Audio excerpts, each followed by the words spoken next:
Sepinya Cipadu tadi saudara membuka fakta bahwa sebenarnya tidak selamanya penjualan daring jadi keuntungan untuk para pedagang. Nyatanya ternyata banyak pedagang yang tidak kecipratan untung malahan buntung gara-gara masyarakat beralih untuk membeli barang secara daring. Tapi pandemi ini yang terjadi di 2020, 2021 dan 2022 akhirnya membuat kebiasaan masyarakat berubah drastis terutama karena kenyamanan yang diberikan saat berbelanja daring. Nah inilah sebabnya transaksi e-commerce selalu meningkat tiap tahunnya. Kami ambil data dari Bank Indonesia saudara. Di 2021 BI menghitung ada transaksi e-commerce sebesar 401 triliun rupiah lalu naik di 2022 menjadi 476 triliun rupiah. Dan proyeksi di tahun ini akan melesat menjadi 533 triliun rupiah. Sebenarnya di 2022 ada angka 476 triliun. Nah transaksi ini sebenarnya meleset dari perkiraan dan juga target BI.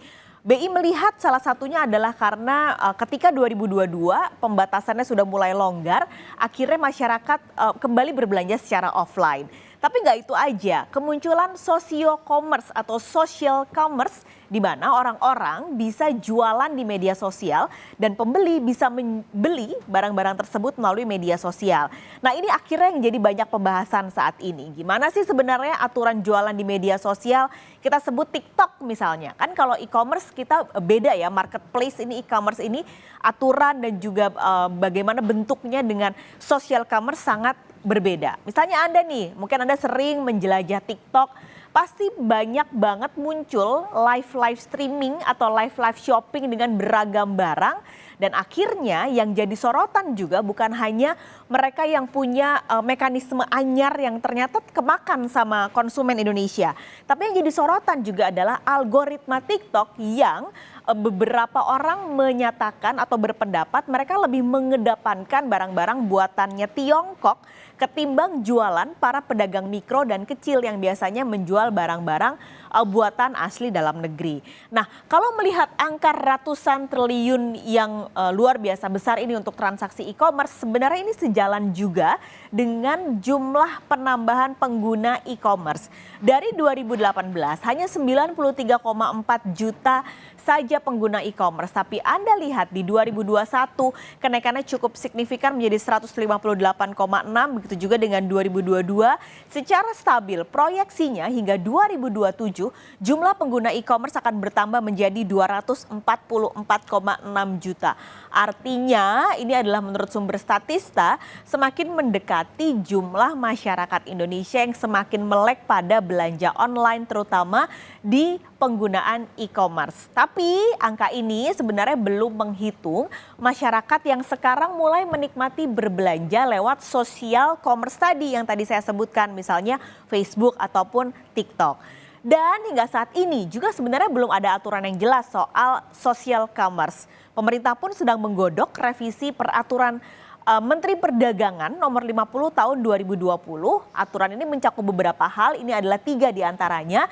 Yang pertama, e-commerce harus berizin dengan media sosial. Lalu yang kedua, apa saja daftar barang yang diizinkan untuk diimpor karena nanti kemungkinan aturannya kalau memang Indonesia sudah bisa menghasilkan barang tersebut tidak boleh lagi ada e-commerce ataupun social commerce yang menjual barang tersebut. Lalu yang ketiga, kelengkapan asal-usul barang impor. Ini juga sebenarnya sekarang lagi jadi sorotan ya di media sosial. Beberapa barang-barang asal Tiongkok ini memperlakukan dirinya seperti barang lokal sampai akhirnya konsumen bingung ini sebenarnya barang buatan Tiongkok atau barang buatan lokal sih. Yang paling banyak adalah skincare. Kita kadang ketipu nih, oh ternyata ini adalah produk Tiongkok bukan produk asli dalam negeri. Nanti kalau ini sudah direvisi undang-undangnya maka harus ada kelengkapan asal-usul barang impor supaya konsumen juga tahu dari mana sebenarnya sumber barang yang dijual. Ketiga poin ini nantinya harus bisa menjawab tantangan dinamika penjualan online. Misalnya nih saudara, untuk social commerce nantinya akan di bawah siapa kira-kira? Kalau bicara media sosialnya sudah pasti di bawahnya Kemkoninfo. Tapi kalau bicara soal penjualannya atau commerce-nya berarti di bawah Kemendak. Nah nanti gimana nih, siapa yang mengatur? Lalu bagaimana kalau media sosial? Ini juga salah satu platform yang sempat dibahas adalah TikTok S yang rencananya TikTok ini akan menjual barang-barang yang mereka produksi sendiri. Jadi dari hulu sampai hilir semuanya punya TikTok. Aturan nanti gimana? Dan juga soal algoritma tadi yang mengedepankan barang-barang tertentu saja. Nggak hanya berlaku di TikTok tapi juga di e-commerce lain, saudara. Nah, kalau bicara e-commerce, kehadiran TikTok ini memang sekarang lagi bikin e-commerce kebakaran jenggot ya. Karena tentu persaingannya sangat tinggi, banyak orang akhirnya beralih belinya di social commerce. Meskipun kalau lihat secara jumlah, sebenarnya jumlah penggunanya belum bisa melampaui. Ini misalnya kita ambil dari 3 teratas, saudara, untuk e-commerce. Yang paling tinggi adalah Shopee, penggunanya 165,8 juta pengunjung, lalu disusul Tokopedia 109,2 juta dan Lazada 82,5 juta.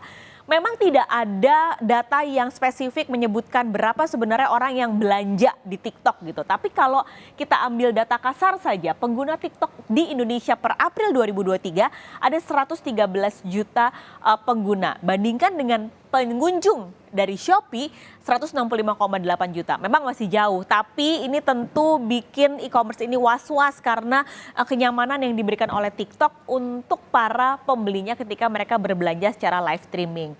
Nah, munculnya e-commerce lalu juga TikTok seperti ini juga akhirnya membuat salah satu primadona pusat grosir sandang, saudara, yaitu Tanah Abang, kini sepi karena tergerus era serba daring dan juga era gratis ongkir.